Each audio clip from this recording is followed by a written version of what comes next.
কেন সাপ আর ময়ূরকে জান্নাত থেকে বের করে দেয়া হয়েছিল, ইবলিশ কিভাবে পুনরায় জান্নাতে প্রবেশ করল, আর কিভাবেই বা জান্নাতে প্রবেশ করে হযরত আদম আলাইহিসসালাম এবং হাওয়া আলাইহিসসালামকে নিষিদ্ধ গাছের ফল খাওয়াতে বাধ্য করেছিল।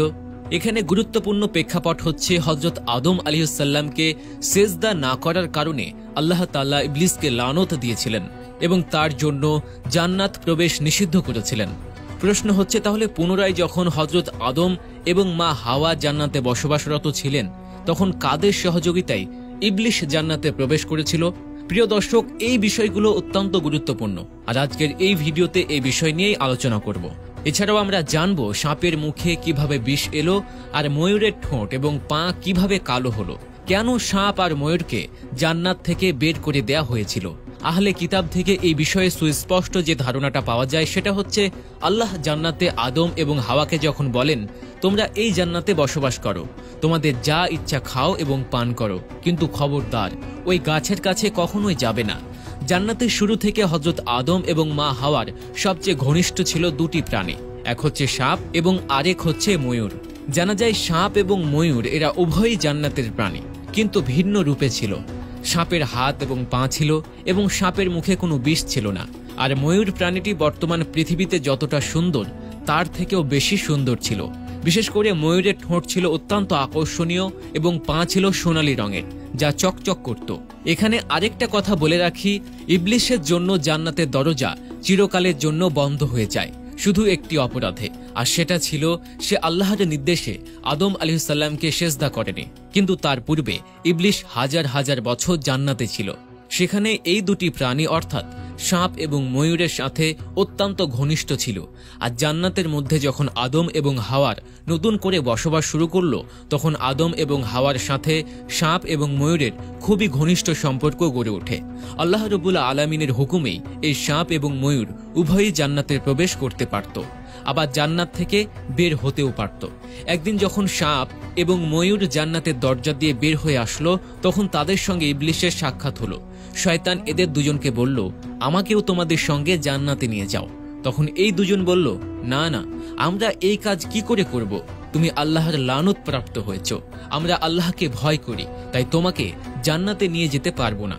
এই কথার পরে ইবলিশ তাদেরকে বন্ধুত্বের দোহাই দিয়ে বলল, আচ্ছা, এই ক্ষুদ্র একটি লানতের কথা স্মরণ করে তোমরা আমার সাথে তোমাদের হাজার হাজার বছরের বন্ধুত্ব ভুলে গেলে কেন?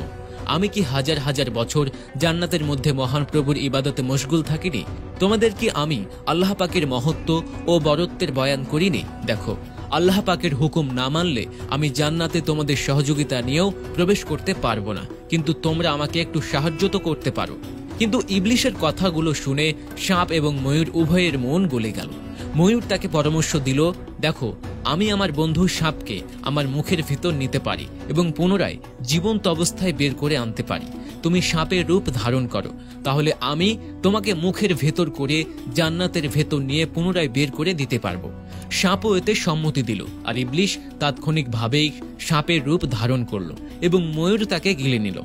অতঃপর এভাবেই ময়ূর এবং সাপের সহযোগিতায় ইবলিশ দ্বিতীয়বারের মতো জান্নাতে প্রবেশ করল, যেখানে হযরত আদম এবং মা হাওয়া গত 40 বছর ধরে বসবাস করছেন। এদিকে আল্লাহ তাআলা 40 বছর পূর্বেই মা হাওয়া এবং আদম আলাইহিসসালামকে বলে রেখেছিলেন, ভুলেও তোমরা এই গাছের কাছে যেও না। অথচ ইবলিশ প্রথম দিন গিয়ে বন্ধুর সাপের রূপ ধারণ করে মা হাওয়া আলাইহিসসালামকে বললেন, আমি কি তোমাদেরকে এমন কোনো গাছের ফল খেতে বলবো না যে ফলটি তোমরা একবার আহার করলে আজীবনের জন্য তোমরা জান্নাতে স্থায়ী হয়ে যাবে? মহান প্রভু তোমাদেরকে এজন্যই এই ফল ভক্ষণ করতে নিষেধ করেছেন, কেননা এতে তোমরা ফেরেশতাদের অন্তর্ভুক্ত হয়ে যাবে আর জান্নাতে চিরকাল স্থায়ী হয়ে যাবে। যেহেতু জান্নাতের ভেতরে কোনো শয়তান থাকা সম্ভব ছিল না, তাই প্ররোচিত হয়ে গিয়েছিলেন এবং রব্বুল আলামিনের সেই সতর্কবাণী ভুলে গিয়েছিলেন মা হাওয়া আলাইহিসসালাম ও বাবা আদম আলাইহিসসালাম। তারা ভুলক্রমে সেই ফল খেয়ে ফেলেছিলেন শয়তানের প্ররোচনায়।